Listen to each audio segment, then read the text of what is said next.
Hey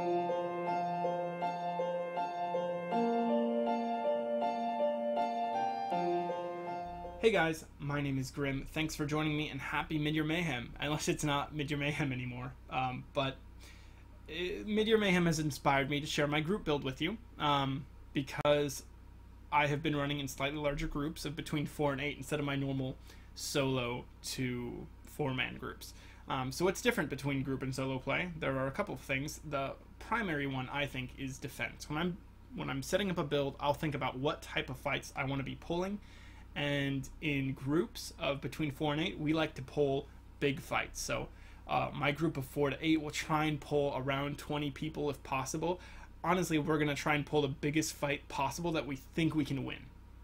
And so this means that Cloak and Shade are not reliable sources of defense anymore. Because if you cloak and the rest of your group can't cloak, then it doesn't do you much good. You're still going to get ulti dumped, you're still going to be hit by tons of AoEs, you're going to get pulled out of Cloak. It's not nearly as effective as when you're playing alone. Similar principle applies to Shade. There is not much point teleporting away from all of your friends in your group.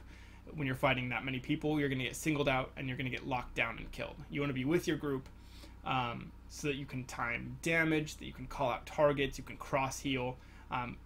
When you're in a group, being organized and together is really important. There are times when we are going to spread out, but it's very calculated, and so you don't just poof away from your group at random. It's just not a helpful way to play. So that means less active defense via normal Nightblade abilities and passives, and more passive defense through armor sets. So what do I actually change? Well, when I'm running normal, I'll run Bone Pirate as my base set a lot, and by base set I mean the 5-piece on my body, because I like to run 5 on my body and then a front bar set and a back bar set. So instead of Bone Pirate, which is what I've been running for the last couple weeks, I'll run Impreg. Impreg is, in my opinion, one of the best defensive sets, especially for medium and light armor. The reason being, the crit resist it gives you is incredible. It's actually a lot of tankiness. Until you use it, you don't realize how much damage hitting you is crit damage and how much this mitigates. It mitigates a lot. But what's really great about it is that the 2 through 4 piece bonus is health, stamina, magicka. It's just max stats. So where other sets are going to just give you raw tankiness, like Pariah or Fortified Brass, for instance, this also gives you max stats, so it's much more well-rounded and still provides you a ton of tankiness. So I run 3 medium and 2 heavy. I like running 2 heavy on all of my medium armor builds because it gives you better uptime on Shadow Barrier, which is super important because that's what gives you Major Ward and Major Resolve, which is a huge source of passive defense. So I like running 2 heavy. Now, instead of Troll King, which is what I normally run for my monster set, because it's incredibly tanky when you're solo, I will run Bloodspawn. The reason being, if you're in a group, you're getting a lot more cross-healing. You don't have to just heal yourself. There's going to be healing wards going out. Other people are casting Vigor. You can stack all your heals together. You might have a Resto ult. There's just a lot more healing in general. So for that reason, Troll King isn't as necessary. Not to mention, if someone in your group is wearing Troll King, the buff doesn't stack, so you can have one person in your group Troll King everybody, and then you can wear Bloodspawn. And even if there's so much cross-healing that I think Bloodspawn is the superior choice. The tankiness it gives you is great. Because I'm now running Impreg instead of Bone Pirate, I need some extra stamina recovery. Bloodspawn also gives me that as its first line. So it's very well-rounded.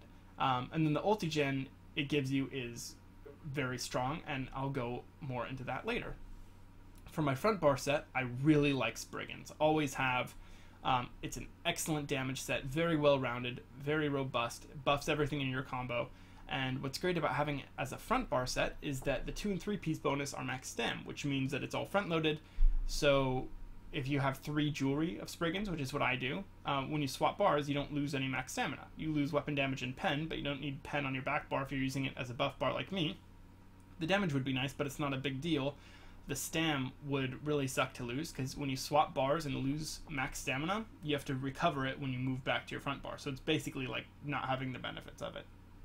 So weapon damage is better to lose on one bar than the other, and I like having 2 max stam as the 2 and 3 piece, because when I switch bars I don't lose it, and that's great.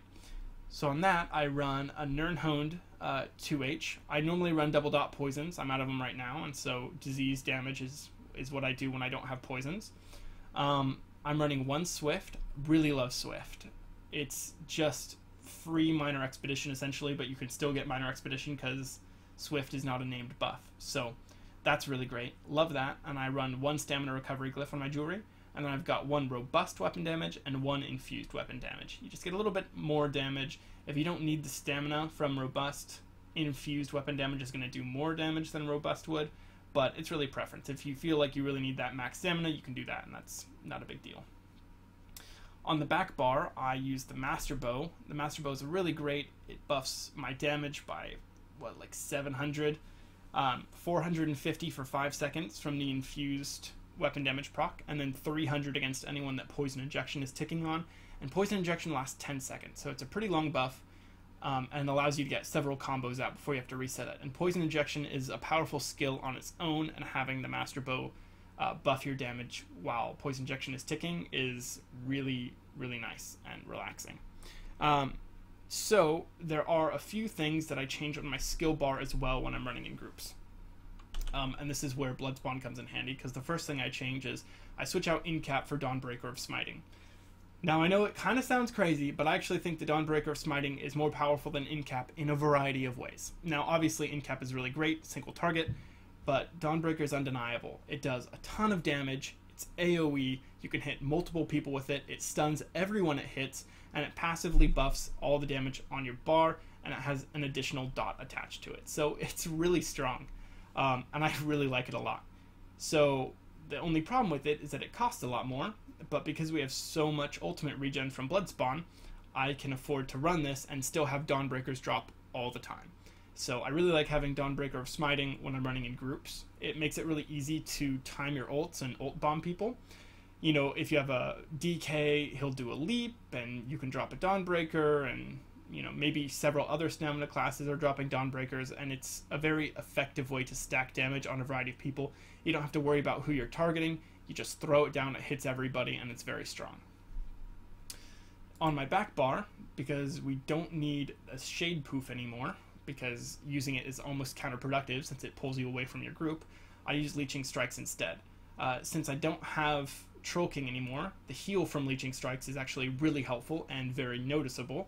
And the additional stamina recovery it gives is a very nice benefit that just helps keeps you topped off. And that's really nice because I don't run Werewolf anymore, and that's my next change. Instead of Werewolf, when I'm in a group, I'll run Temporal Guard. Since I don't have a Shade Poof, it's nice to have the Temporal Guard option, and I have it up a lot because, again, I'm wearing Bloodspawn. Another thing it does is gives me minor protection at all times, which is really helpful because it just adds to that tanky machine that we have going. And then it also gives you a little shield when you block. So that's hard to deny. Who can? It's really nice. I mean, it doesn't do that much for you, but it's nice. So that's it. One more thing I do is run Dubious Cameron Throne. And then I also run the Serpent. And I run the Serpent because it's more efficient technically than running the Warrior. The Warrior's obviously going to give you more damage, but if you don't feel like you need it and you're running out of stamina, the Serpent's a really efficient way to go, because there's this weird peculiarity where the Serpent and the Warrior give you the same number of stats. You can get, 238? 238 stamina recovery or 238 weapon damage. But on Jewelry, you get 169 stamina recovery and 174 weapon damage. So for some reason you get more weapon damage than stamina recovery here, and this is the only area where weapon damage is more efficient than stamina recovery. Everywhere else they are identical. So I'm not quite sure why this is the way it is, but it is. So I usually run as much weapon damage on my Jewelry as possible, and that will mean running the Serpent instead. And if you want more damage, I would recommend putting it on your Jewelry instead of switching to the Warrior. But that's my personal preference. If you don't feel like you need that much sustain, or if you're not a Wood Elf and you don't benefit as much from recovery and you'd rather do more heavy attacks for your sustain, that's totally fine. More power to you. This is how I enjoy to play, and it makes me feel like I'm never out of stamina, and I can really spam and keep the pressure up, which is important because a lot of my healing and recovery comes from leeching strikes. So I like having a lot of stamina and being able to just continuously attack and cast abilities. So especially when I'm wearing Impreg and not Bone Pirate, the extra recovery is great for me, and I really enjoy that. One more thing I do recommend on builds like this, I love running crit pots. If you don't need the Magicka, then use a crit pot. It's health, stamina, and major savagery, and so it'll increase your crit chance to around 43%, and that's really nice. You feel the difference when you activate one, and it lasts the full duration of the pot, which is like 46 to 48 seconds, and so I highly recommend using those, especially if you're wearing Impreg and you're technically a little more tanky. Just having that extra weapon crit is very nice. So with that being said, thanks for watching. If you have any questions about the build or about my playstyle, feel free to ask them, and I will do everything I can to answer all of your questions, whether it's a direct message or something in the comments. I'm also going to be leaving my CP in the description of the video, so you can check that out if you are interested in CP. And otherwise, I hope you enjoy the gameplay. It's all from Mid-Year Mayhem, so it's been a lot of fun, and I had a lot of fun recording these, so I hope you enjoy watching it. Anyways, again, thank you for watching, and I will see you next time.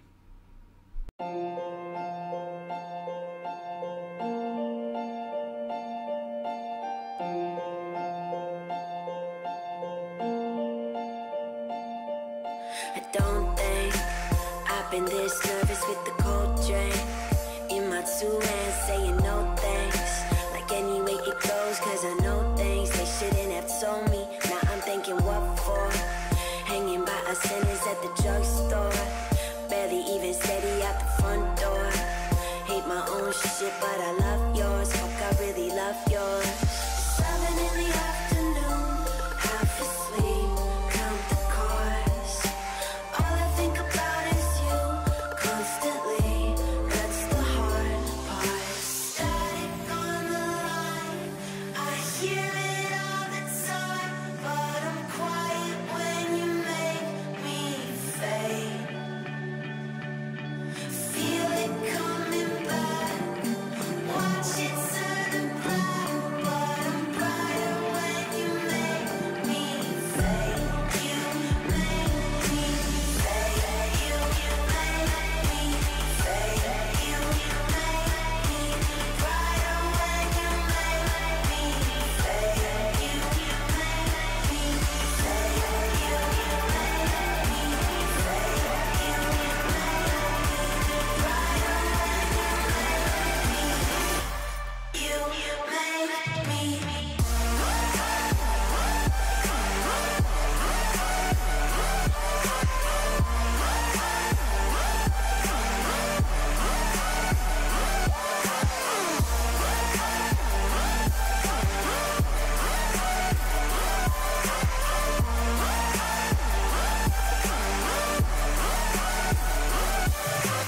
tangled. Found myself waking in the same clothes, shaking from my temple to my ankles. Sunny, but I need another raincoat. Waiting by a payphone, finally I coughed up some awful information that I thought of. Well, they think I've been messing with the wrong stuff. Nah, I've been messing with the right shit. Yeah, I fucking like it. I'm waiting for the call to come. Who could say it was easy? Sad about the bad I've done on my grave. Please believe me. Static on the line, I hear it all the time, but I'm quiet when you make me fade. Feel it coming back, watch it turn to black, but I'm brighter when you make me fade. You make me fade. You make me fade. You make me brighter when you make me fade. You make me fade. You make me fade. You make me brighter when you make me. You make me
Wait for it, wait for it.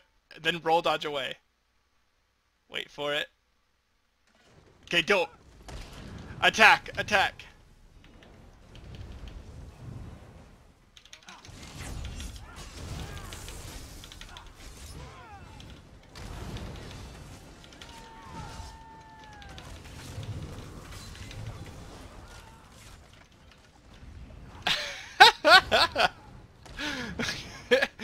Oh, I love this game.